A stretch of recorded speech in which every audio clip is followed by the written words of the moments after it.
After Lily successfully joined Hestia Familia, Bell Cranel's adventure story continues. The last part of the anime begins by showing a woman named Makoto asks permission to leave the Take Mikazuchi Familia. She wants to join the Hestia Familia to help them win the war game. Not only Makoto, but Krazo also decided to leave the Hephaestus Familia to join the Hestia Familia. Ryu is also invited to join the war game battle. It is the god Hermes who is trying to seduce her. According to him, Ryu is very suitable to be invited to join the war game because she is a strong fighter and is not tied to any familia. By agreement, Hestia's familia was allowed to get help from only one person, who was not bound by any familia. It turns out that Ryu is willing to help Familia Hestia in winning the war game. Now Familia Hestia is ready to join the fight. Bell, Krazo, Makoto, Lily, and Ryu participated as extra help. Soon, the fight began. The Hestia team will act as the invaders, while the Apollo team will try to defend the base. The game time was also scheduled for a maximum of 3 days, but on the first day, Hestia's team started attacking them. The attack was started by Ryu, who was carrying 2 lightning and fire elemental magic swords. Those 2 weapons were made by Krazo. Meanwhile, Lily was disguised as Luan, while Luan was tied up and hidden somewhere. Lily has the power to disguise herself. Her job is to provide false information to Apollo's troops. Outside the base, Makoto is trying to distract the enemy. Now the enemy's attention is on Ryu and Makoto. When they were all caught off guard, Lily opened the headquarters gate, then Krazo and Bell immediately entered the headquarters.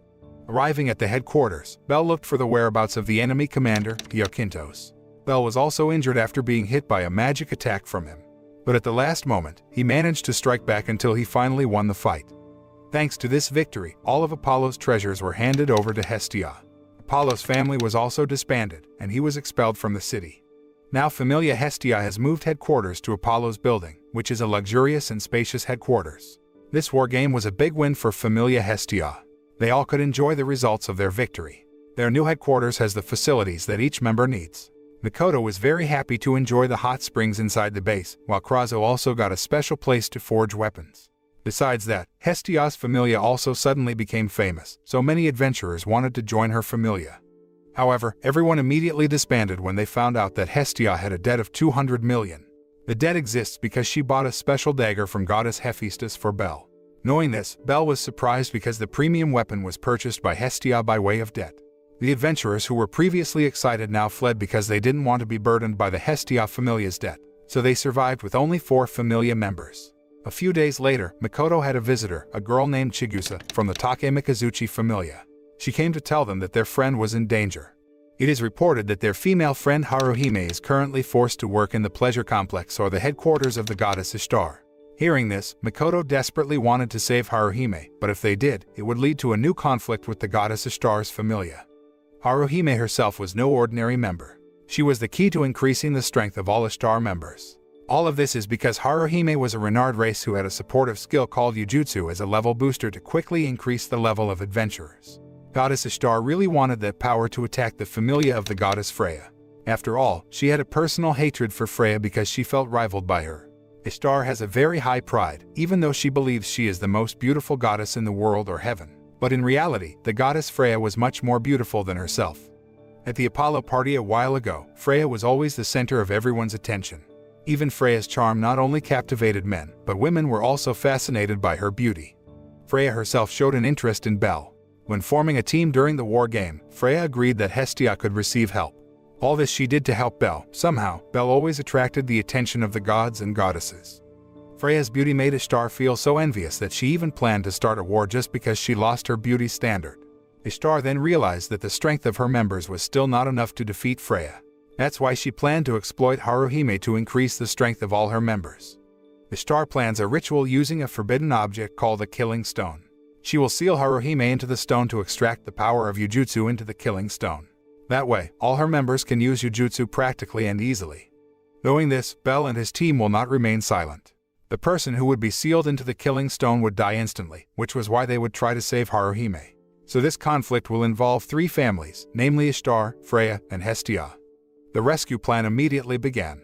Bell broke through the headquarters main gate using Argonaut and Firebolt, while Makoto would infiltrate and try to find Haruhime's location. And after her location was known, Bell immediately followed. He moved very quickly and managed to destroy the killing stone. However, the fight didn't end there. Bell had to face the female commander named Fionn. Fian was quite difficult to deal with because his level and status were still far above Bell's.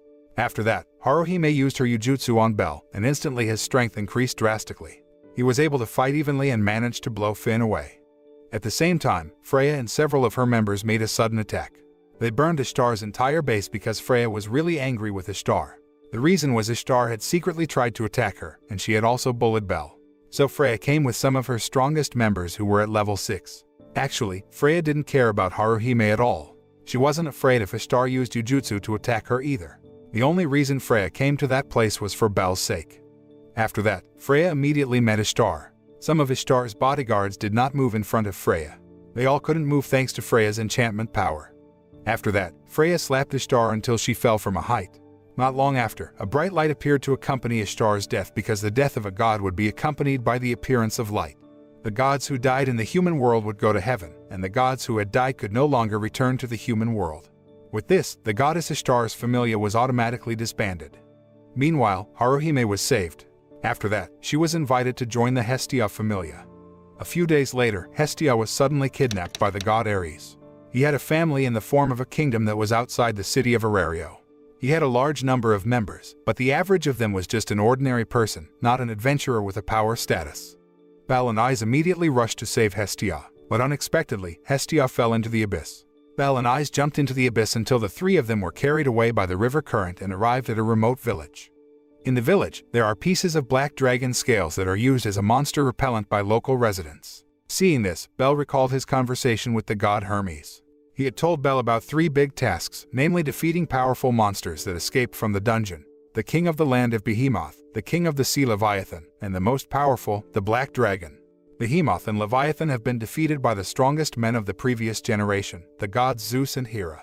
They combined their strength and managed to defeat 2 of the 3 monsters. When they tried to face the black dragon, they unfortunately lost. So that the black dragon is still alive today, and the 3 big tasks still can't be completed.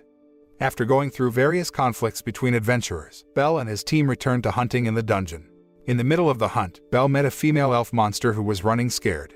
The elf was seriously injured and even crying. The look on her face showed that she needed help. Seeing this, Bell instead helped the elf and tried to protect her from being chased by other adventurers. Actually, Bell did something wrong in the hunting rules. He shouldn't be protecting the elf. Even Bell brought the elf to his headquarters. Hestia was surprised at Bell's unreasonable behavior, but she could still understand Bell's character, which was like that. Besides, the elf is no ordinary monster. She has feelings, can speak, and can understand human language. Hestia then allowed the elf named Wine to stay at their headquarters.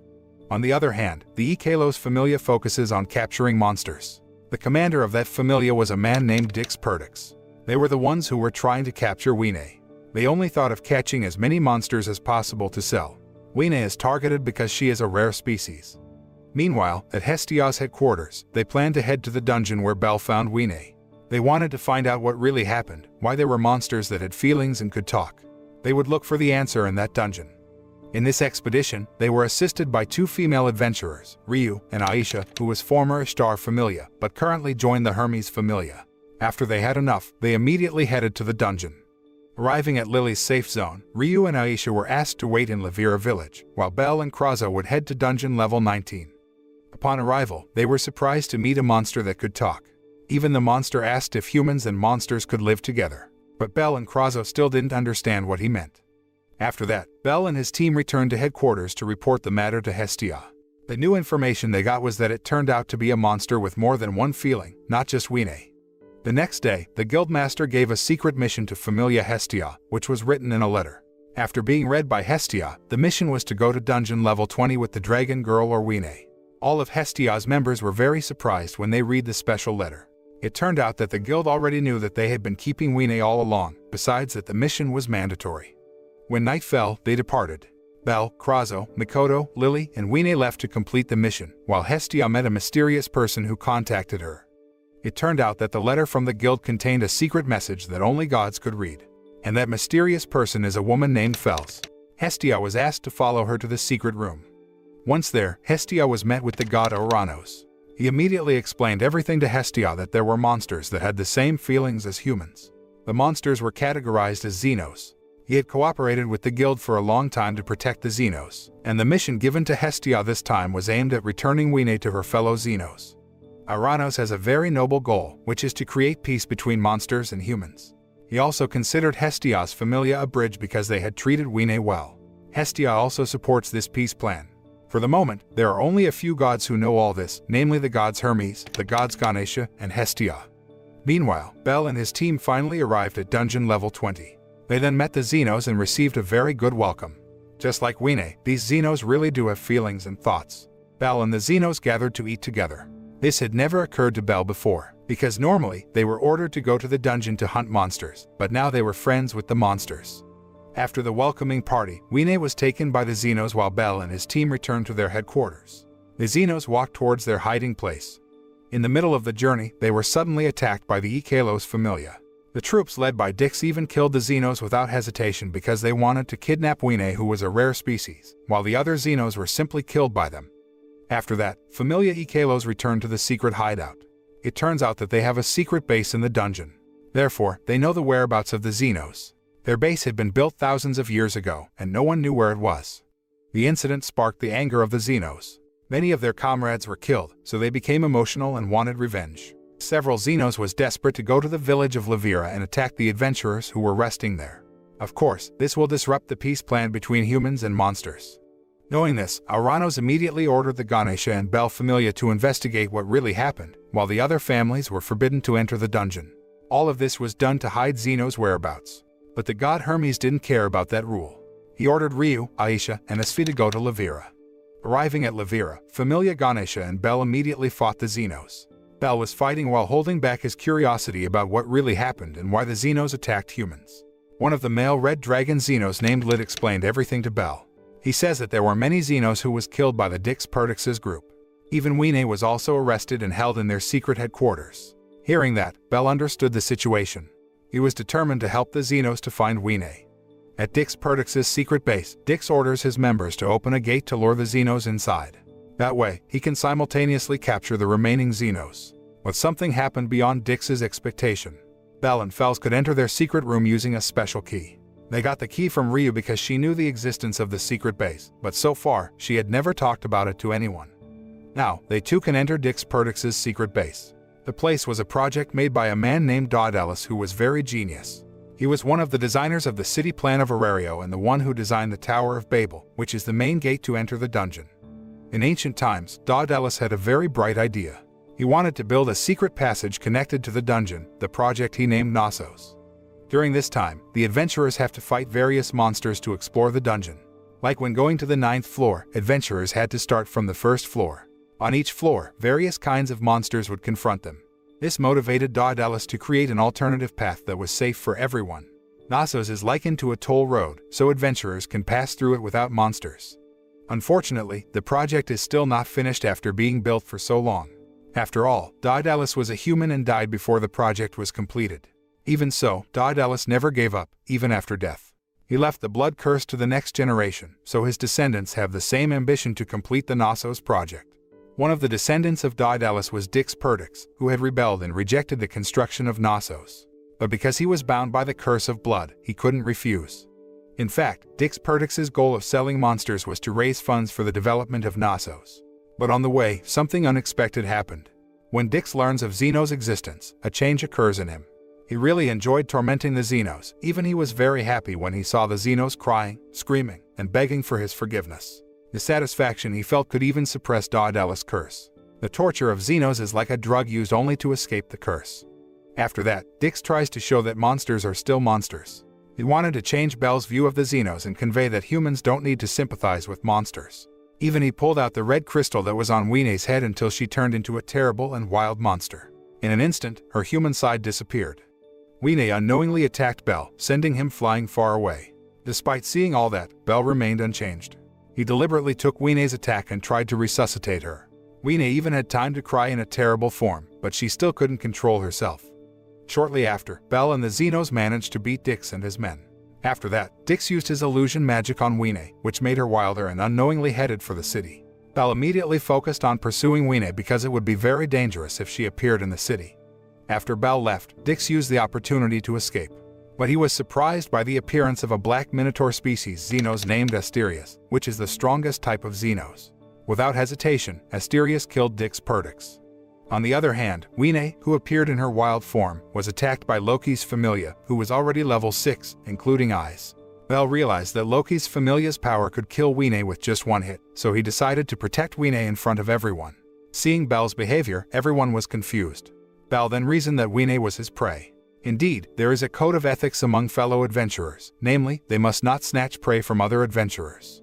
But all of that only applies in the dungeon, while the monsters that appear in the city are no longer hunted monsters but threats that must be eliminated.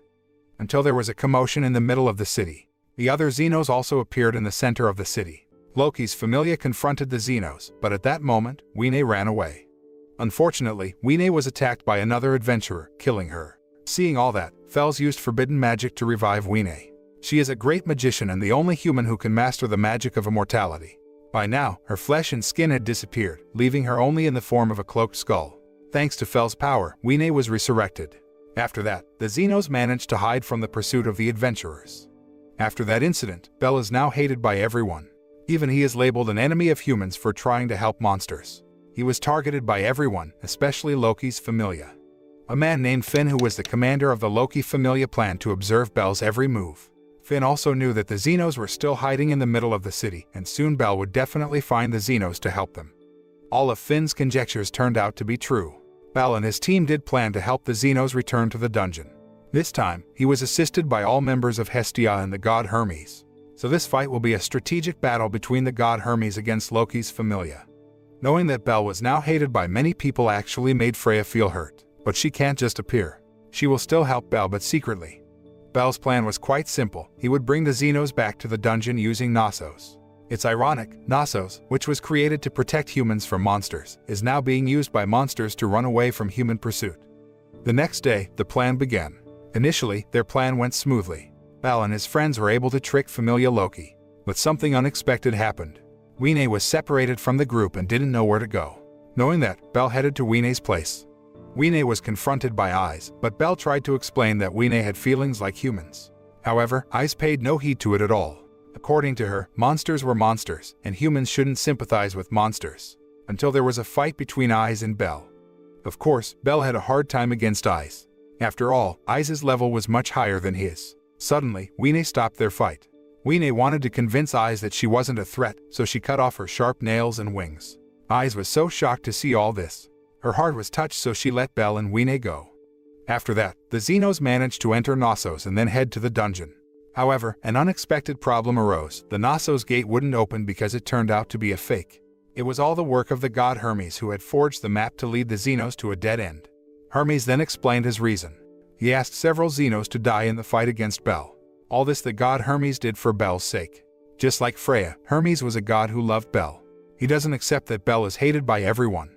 Therefore, he wants to restore Bell's reputation that way. One of the Xenos named Groz agreed to the rule of the god Hermes. Groz volunteered to fight Bell. The plan was that Groz would allow himself to be killed in front of everyone so that Bell would once again be considered a hero. However, the plan of the god Hermes was thwarted by Freya. She sent Arterius to the location of the fight, so the fight was taken over by Asterius. Meanwhile, Groz was asked to head to the dungeon with the other Xenos. Freya's goal is almost the same as Hermes's. It's just that she wants to help in everything. She wanted the Xenos to escape and restore Bell's reputation. That way, Bell didn't suffer a single loss. When he fought Groz, Bell didn't have the heart to attack him, but everything changed when he fought Asterius. He was very serious when fighting him because the two of them had previously met and fought in the dungeon. Asterius himself also wanted a fair fight, so it was a fight of mutual respect. Everything was according to Freya's plan, even though she always beat Hermes regarding strategy. In the entire city of Orario, Loki's Familia was indeed the most powerful, but in reality, it was Freya's Familia that was more dangerous. Bell's fight against Asterius lasted from night to morning. In the end, Bell had to lose against Asterius. The fight ended in mutual respect. Before leaving, Asterius had time to say goodbye. After that, he left Bell and headed to the dungeon. With this incident, the conflict was over. Meanwhile, the Xenos had returned to the dungeon, and Bell had managed to restore his reputation. This is the end of the anime. The moral that can be learned from this anime is not to judge something from its physical appearance, but judge something from its various positive aspects.